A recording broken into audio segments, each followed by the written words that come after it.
അത് തീർച്ചയായിട്ടും വലിയ അച്ചീവ്മെന്റ് തന്നെയാണ് സാർ. അതായത് ഏകദേശം ഒരു 1/2 നൂറ്റാണ്ടോളം ഒരു പ്രൊഫഷണൽ തന്നെ നിൽക്കുക എന്ന് പറയുന്നത് എളുപ്പമല്ലല്ലോ. അത് അനിയായതൊക്കെ ദൈവാധീനമാണ്. അങ്ങനെ ഞങ്ങൾ പോകുന്നത്. പിന്നെ നമ്മൾ മര്യാദക്ക് ജീവിക്കുകയാണ്, നല്ല രീതിയിൽ പോകാം. നമ്മുടെ വഴി തെറ്റുമ്പോഴാണ് ഈ പ്രശ്നം. നമ്മൾ ബഹുമാനിക്കുക, സ്നേഹിക്കുക, ഇതൊക്കെ ഇതിൻ്റെ ഈ സിനിമയുടെ ഒരു ഘടകമാണ്. ചോറാണ് ആദ്യം മനസ്സിലാക്കുക, നമ്മുടെ ജീവിത പ്രശ്നമാണ് മനസ്സിലായി. അത് നോക്കി പോയി കഴിഞ്ഞാൽ ഒരു കുഴപ്പമില്ല. ഞാൻ മറ്റുള്ളവരെ കണ്ട് ജീവിക്കാതിരുന്നാൽ ഞാനായിട്ട് ജീവിക്കുക. ഞാൻ തൊട്ട് അയൽവാസിയാണ് മമ്മൂട്ടിയെ കണ്ട് ഞാൻ ജീവിക്കരുത്. എനിക്ക് 5 രൂപ 5 രൂപയിൽ നാം ജീവിക്കാൻ പഠിക്കണം. 5 രൂപ കടം വായിക്കുമ്പോഴാണ് പ്രശ്നങ്ങൾ. അതുകൊണ്ട് നിങ്ങൾ തട്ടിമുട്ടി ഇതുവരെയൊക്കെ എത്തി. ദൈവത്തിന് നന്ദി. അത്രേ ഉള്ളൂ. 85-ലാണ് വിവാഹം എന്നാണ് മനസ്സിലാക്കിയിട്ടുള്ളത്. അപ്പൊ ഏകദേശം 40 വർഷമാകുന്നു. ഇത്രയും വർഷങ്ങൾ 40 വർഷങ്ങൾ കംപ്ലീറ്റ് ചെയ്യാൻ എന്താ സഹായിച്ചിട്ടില്ലെന്ന് തോന്നിയിട്ടില്ല? ഞങ്ങൾ രണ്ടുപേരുടെയും മ്യൂച്വൽ അണ്ടർസ്റ്റാൻഡിങ്. അതായത് ഞാൻ ചേട്ടനെ സപ്പോർട്ട് ചെയ്യും, ചേട്ടൻ എന്നെ സപ്പോർട്ട് ചെയ്യും. ചേട്ടൻ്റെ പ്രൊഫഷനായിട്ട് ഇതുവരെ ഞാൻ ഷൂട്ടിംഗ് കാണുക ഒന്നും ചെയ്തിട്ടില്ല. ഞാൻ 40 വർഷമായിട്ട് ഞാൻ ഷൂട്ടിങ്ങിനേ പോയിട്ടില്ല. എന്നുവെച്ചാൽ ഞാൻ അത്രയും ബിസി ആയിരുന്നു. ഞാൻ രാവിലെ എണീക്കും, ജോലി ചെയ്യും. അതായത് 24/7 ജോലി ചെയ്ത ആളാണ് ഞാൻ. ഒരു ദിവസം പോലും ഓഫ് എടുത്തിട്ടില്ല. 2 കുട്ടികളെ പ്രസവിക്കാൻ സമയത്ത് റെസ്റ്റ് എടുത്തു, അത്രേ ഉള്ളൂ. അപ്പോൾ ഐ വാസ് വെരി ബിസി. അപ്പോൾ ഞാൻ ചേട്ടൻ്റെ കാര്യങ്ങൾ അങ്ങനെ ബോദർ ചെയ്യാറില്ല. എനിക്ക് എവിടെയെങ്കിലും ഷൂട്ടിംഗ് പോകാൻ നേരത്ത് ഞാൻ പോകണേ എന്നും പറഞ്ഞ് ഫോണിൽ കൂടി പറയും, ഓക്കെ പറയും. പിന്നെ ചേട്ടൻ എല്ലാ ദിവസവും കുട്ടികളെ നന്നായിട്ട് ചേട്ടൻ തന്നെ നോക്കും. 2 കുട്ടികളാണ് ഞങ്ങൾക്ക്. 2 പേരെയും ചേട്ടൻ തന്നെ നോക്കും. ഞങ്ങൾ തമ്മിൽ അങ്ങനെ എനിക്ക് ഒട്ടും സമയം ഉണ്ടായിട്ടില്ല ചേട്ടൻ്റെ കാര്യം ശ്രദ്ധിക്കാനും. പക്ഷെ അത് റിഗ്രറ്റ് ആണ് എനിക്ക്. അല്ല, അന്ന് ഇത്രയും ബ്യൂട്ടി പാർലറൊന്നും ഇല്ല. വന്ന സമയങ്ങളിലൊന്നും 85-ലുണ്ടല്ലോ. ഞാൻ കണ്ടിരുന്നു. അല്ല, 85 തുടങ്ങി. കഴിഞ്ഞ ദിവസം സമൃദ്ധമായിട്ട് ഒരു ഫോട്ടോ ഇട്ടുണ്ടായിരുന്നു. അത് മോള് മേക്കപ്പ് ആർട്ടിസ്റ്റ്. അത് അവളുടെ ഫ്രണ്ടാണ്, ക്ലാസ്മേറ്റ്സ് ആണ് അവര്.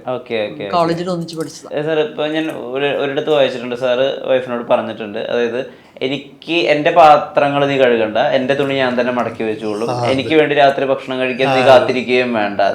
പക്ഷെ ഇപ്പോഴൊക്കെയാണ് പിന്നെ ഈ മ്യൂച്വൽ അണ്ടർസ്റ്റാൻഡിങ് അല്ലെങ്കിൽ വേവ് ലെങ്ത് വൈബ് എന്നൊക്കെ ആളുകൾ പറഞ്ഞു തുടങ്ങിയത്. പക്ഷെ അന്നോട്ടെ അങ്ങനെ പറയുന്ന ഒരു ഭർത്താവ് റയർ ആയിരുന്നില്ലേ? ഞാൻ എന്റെ ജോലി ചെയ്യുന്ന പിന്നെ ഈ ജോലിയും കഴിഞ്ഞുകൊണ്ട് ഈ പാത്രം അലക്കൽ ഒന്നും വേണ്ട. നമുക്ക് ആരോഗ്യമുള്ള കാലത്തോളം അതിനൊപ്പം നിൽക്കുക. അതാണ് ഞങ്ങളുടെ ജീവിതം ഇത്ര കാലം വരെ ഒരു കുഴപ്പമില്ലാതെ പോയത്. അങ്ങോട്ട് മ്യൂച്വൽ അണ്ടർസ്റ്റാൻഡിങ് ഇതില്ലേ. ഒരു തുണി മടക്കി വെച്ചൊന്നും ഞാൻ ചെറുതായി പോകും, ഒന്നുമില്ലല്ലോ. നമ്മളായിട്ട് ജീവിക്കുന്നത്. നമ്മുടെ കൊച്ചു കുടുംബം ദ നെസ്റ്റ് എന്ന് പറയുന്ന പിന്നെ എൻ്റെ വീടിൻ്റെ പേര് നെസ്റ്റ്, കൊച്ചു കൂട്. അതിനകത്ത് ഞങ്ങൾ സന്തോഷമായിട്ട് ജീവിക്കണം. ഇപ്പോഴും ഒരു കുഴപ്പമില്ലാതെ പോകുന്നു. ദൈവത്തിന് നന്ദി പറയാന്നല്ലത്. ഞാൻ പറയട്ടെ, ഒരു അണ്ടർസ്റ്റാൻഡിങ് അല്ല. ഇപ്പോൾ മാറി, ഇപ്പോൾ വേറെ സ്റ്റൈലൊക്കെ മാറി. പിന്നെ എൻ്റെ മദർ എൻ്റെ കൂടെ ഉണ്ടായിരുന്നു. ഇപ്പോൾ 2 വർഷം മുമ്പ് പുള്ളിക്കാരത്തി മരിച്ചത്. അപ്പോൾ ആ ഒരു സേഫ്റ്റി എനിക്ക് ഭയങ്കര ഗുണം ചെയ്തു. കുട്ടികളെ നോക്കാനും വളർത്തിയെടുക്കാനും. പിന്നെ നല്ല ഹെൽപ്പേഴ്സ് ഉണ്ടായിരുന്നു വീട്ടിൽ. സാർ, ഇപ്പം അന്ന് കാലങ്ങളിൽ ഈ ഓണം സെറ്റുകളിൽ ഒരുപാട് ആഘോഷിച്ചിട്ടുണ്ടല്ലോ. അപ്പൊ ഈ അന്ന് കാലത്ത് എന്ന് പറയുമ്പോ ഈ കാരവൻ കൾച്ചറും ഇല്ല. ആളുകൾ ഈ കസാരയിട്ട് വട്ടം കൂടിയിരിക്കുന്ന സമയമാണ്. ആ കാലത്ത് ഒരു ഓണാഘോഷത്തിലുള്ള ആ ഒരു ടുഗദർനെസ് ഉണ്ടല്ലോ, അതിനെ പറ്റി പറയാമോ? അത് നമുക്ക് ഒരുപാട് ബന്ധങ്ങളുണ്ട്, ഒരുപാട് സന്തോഷമുണ്ട്. കാരണം ഒരു ഒത്തൊരുമ എന്ന് പറയുന്നത് നമുക്ക് അന്നേ കാണാൻ പറ്റും. ഇപ്പോൾ ഏതെങ്കിലും റൂമിൽ ഒരു കാര്യം വെക്കുന്ന അവിടെ ചിലപ്പോൾ ഓണാഘോഷിക്കുമായിരിക്കും. ഇതങ്ങനെയല്ല. ഇവൻ നസീസാറ് വരെ ഞങ്ങളെല്ലാവരും കൂടി ഇരുന്ന് വട്ടം ചുറ്റിയിരുന്ന് ഓണാഘോഷം, പൂക്കളിടൽ, ഒരു ബഹളമായിരുന്നു, ഒരു സൗഹൃദം. അതൊരു സുഖമാണ് മനസ്സിന്. ആ ഒരു സുഖം ഇനി നമുക്ക് കിട്ടാൻ പോകുന്നില്ല. കാരണം ആരും കുറ്റമ്പോഴേ അല്ല, എല്ലാവരും ജീവിക്കാനുള്ള പരക്കം പാച്ചില്ല. സാർ, അധികം ഷൂട്ടിങ്ങിന് വേണ്ടിയിട്ട് പുറത്തൊക്കെ ഉണ്ടാകുന്ന സമയത്ത് ഈ ഓണം, വിഷു, ക്രിസ്മസിനൊന്നും ചിലപ്പോൾ ഇവരെ കിട്ടിക്കൊള്ളണമെന്നില്ലല്ലോ. അതിനെങ്ങനെ മാനേജ് ചെയ്തിരുന്നത്? അപ്പം എങ്ങനെയാ നിങ്ങളത്, ആളുടെ ആബ്സെൻസിൽ ഓണം എങ്ങനെയാ മാനേജ് ചെയ്തിരുന്നത്? ഞാൻ മിക്കവാറും ചേട്ടനെ വിളിച്ച് ഓണത്തിനകത്ത് എത്തിക്കാൻ നോക്കുമായിരുന്നു. പിന്നെ ഈ 40 വർഷത്തിൽ ഒരു 4-5 ദിവസം വർഷം മാത്രമേ ഉണ്ടാവാതിരുന്നിട്ടുള്ളൂ. അപ്പോഴേക്കും കുട്ടികൾ വലുതായി. അവർ തന്നെ പൂക്കളമിടും, ഞാനും കൂടി കൂടും. അത്തം തുടങ്ങി കുറച്ച് ചെറിയ പൂക്കൾ എല്ലാ ദിവസവും ഇടും. വിപുലമായ ആഘോഷ പരിപാടിയൊന്നുമില്ല. ഓക്കെ. ഒരു കുടുംബജീവിതം, ആ ആ ഒരു കുടുംബത്തിനകത്തുള്ളത് ഓണം. പെൺകുട്ടികളായതുകൊണ്ട് അവരങ്ങ് ഏറ്റെടുത്തു എല്ലാം, ഓക്കെ പൂക്കളിടലും എല്ലാം. അതുപോലെ ഈ പറയുന്ന കേട്ടിട്ട് ഞാൻ മോഹൻലാലും മമ്മൂട്ടിയും ഒന്നും അല്ല, ചിലപ്പോ കഞ്ഞിയായിരിക്കും, ചിലപ്പോ ബിരിയാണി ആയിരിക്കും. ഭയങ്കര റിയലിസ്റ്റിക്, അന്നോടെ ഭയങ്കര സത്യമായിട്ട് പറഞ്ഞ ശരിക്കും പറഞ്ഞാൽ അതാണ് എനിക്ക് ചേട്ടന് ഏറ്റവും വലിയ അട്രാക്ഷൻ. അതായത് ഒരിക്കലും പൊങ്ങച്ചം പറഞ്ഞിട്ടില്ല. ഇപ്പോഴത്തെ ആൾക്കാരാണെങ്കിലോ 250 രൂപയ്ക്ക് ഞാൻ ജോലി ചെയ്തു, 500 രൂപയ്ക്ക് ഞാൻ ജോലി ചെയ്തു എന്നൊക്കെ പറയാൻ ഭയങ്കര മടിയാണ്. പക്ഷെ ചേട്ടൻ ഇപ്പോഴും ഫ്രാങ്ക് ആണ്. ഞാൻ ചെറുതെന്ന് തന്നെ വന്നതാണ്. അതാണ് ചേട്ടനെ എനിക്ക് അട്രാക്ട് ചെയ്തത്. അതിനെ പെണ്ണ് കാണാൻ വന്നപ്പോൾ ചിലപ്പോൾ ഞാൻ കഞ്ഞിയായിരിക്കും, ചിലപ്പം ബിരിയാണി ആയിരിക്കും, ചിലപ്പോൾ ഞാൻ ഫ്ലൈറ്റിൽ പോവും. ആ ഫ്ലൈറ്റിൽ പോകണ കാശ് എൻ്റെ അല്ല, അത് പ്രൊഡ്യൂസ് തരുന്നതായിരിക്കും. അപ്പോൾ ആദ്യമേ തന്നെ എൻ്റെ മനസ്സിലാവും. അപ്പോൾ ഞാൻ വിചാരിച്ചു ഹീസ് വെരി സിൻസിയർ. പിന്നെ തന്നെ ഭയങ്കര ഒരു എന്താ പറയുക, കല്യാണം കഴിഞ്ഞ് വന്നു തുടങ്ങി ഹീസ് എ ഫാമിലി മാൻ. കുട്ടികൾ, ഫാമിലി എന്നൊക്കെ പറഞ്ഞാൽ ചേട്ടൻ്റെ പാഷൻ എന്ന് പറഞ്ഞാൽ ഫാമിലി, അതായത് വീട് നോക്കുക, വീട്ടിലെ കാര്യങ്ങൾ. ഞാൻ വീട്ടിലെ കാര്യങ്ങൾ സത്യം പറഞ്ഞാൽ നോക്കിയിട്ടേ ഇല്ല. അതായത് വീട്ടിൽ ഇൻറ്റീരിയർ ചെയ്യാൻ ഭയങ്കര ഇഷ്ടമായിട്ടുണ്ട്.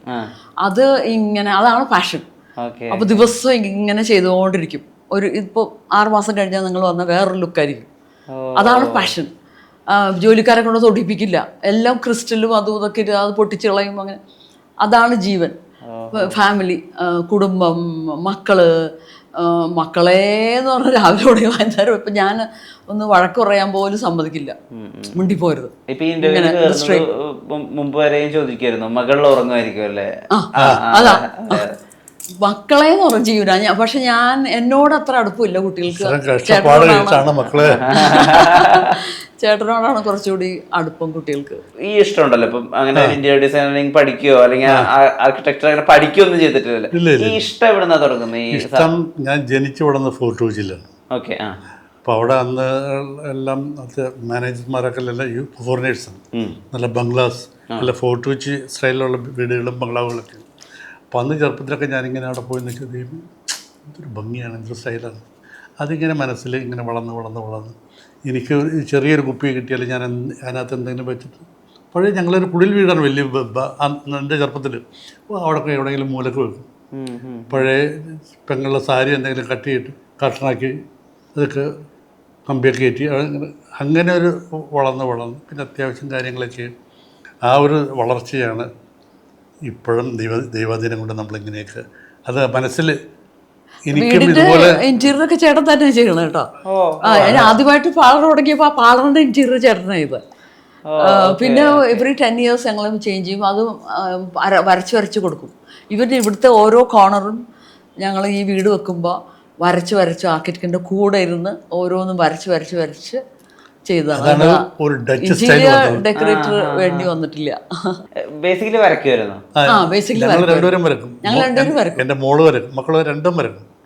ഇതിലിപ്പോ പല കാര്യങ്ങളും ഹാൻഡ് പിക്ഡ് ആയിട്ട് പല ഫോറിൻ കൺട്രീസ് ഇങ്ങോട്ടേക്ക് കൊണ്ടുവന്നിട്ടുള്ളതെന്ന് കേട്ടിട്ടുണ്ട്. പല കാര്യങ്ങളുടെയും ഇപ്പൊ നമ്മൾ കാണുമ്പോൾ അതിന് ഒരുപാട് വില ഉണ്ടെങ്കിലും സാർ പറയുന്നതിന് അത്രയും വിലയില്ല. ഞാൻ അതിന് മെയിൻറ്റെയിൻ ചെയ്യുന്നതുകൊണ്ടാണ്. ഇപ്പൊ ഇവിടെ ഇരിക്കുന്ന ബുദ്ധന് ഏകദേശം 38 വയസ്സ് പ്രായമുണ്ട്. അപ്പൊ ആ ഹാൻഡ് പിക്ക് ചെയ്യുമ്പോ എന്താ ശ്രദ്ധിക്കുക ഒരു സാധനത്തിൽ? എന്തായിരിക്കും അതിന്റെ? നമ്മുടെ കയ്യിലൊതുങ്ങും. നമ്മുടെ ഇന്ന സ്ഥലത്ത് വെച്ചാൽ അതിനൊരു ഭംഗി ഉണ്ടാവും. നമ്മൾ 10 ലക്ഷമോ 5 ലക്ഷമോ കൊടുത്ത് വാങ്ങുന്നില്ല. 5 രൂപയുടെ സാധനമാണെങ്കിൽ അത് നമ്മൾ എവിടെ വെക്കണം എന്ന് നമ്മുടെ വീടിന് എന്ത് അനുയോജ്യം എന്ന് നമ്മൾ മനസ്സിലാക്കണം. അല്ല അത് കെട്ടിപ്പറിക്കുക അതേ മുലക്ക് വെച്ചാൽ അതിൻ്റെ ഭംഗിയും പോകും, നമ്മുടെ വീടിൻ്റെ ഭംഗിയും. അങ്ങനെ ചെറിയ നമ്മളെ കയ്യിലൊതുങ്ങുന്നത് എണ്ണാർക്കണ്ടാലും തന്നാല ഇത് അത്രേ ഉള്ളൂ. ഇപ്പോൾ കൊണ്ടുവന്നതിലേ ഏറ്റവും അധികം വില കൂടിയതെന്ന് തോന്നിയിട്ടുള്ളത് എന്താണ് അദ്ദേഹം കൊണ്ടുവന്നിട്ടുള്ളത്? പൈസയുടെ വില അല്ല കേട്ടോ, അതല്ലാതെ എനിക്ക് ഈ ബുദ്ധ തന്നെയാണ്. ഈ ബുദ്ധ കളക്ഷൻസ് ഏറ്റവും ഇഷ്ടപ്പെട്ട എനിക്ക് ആ ബുദ്ധൻ തന്നെയാണ്. എന്നുവെച്ചാൽ മനസ്സിലൊരു സമാധാനം, ഒരു പോസിറ്റീവ് ആറ്റിറ്റ്യൂഡ് കാണുമ്പോൾ തന്നെ ഒരു ഫീലിംഗ് ആണ്. ഭർത്താവിൻ്റെ അതേ സ്വഭാവമുള്ള ഒരാളായിരുന്നു.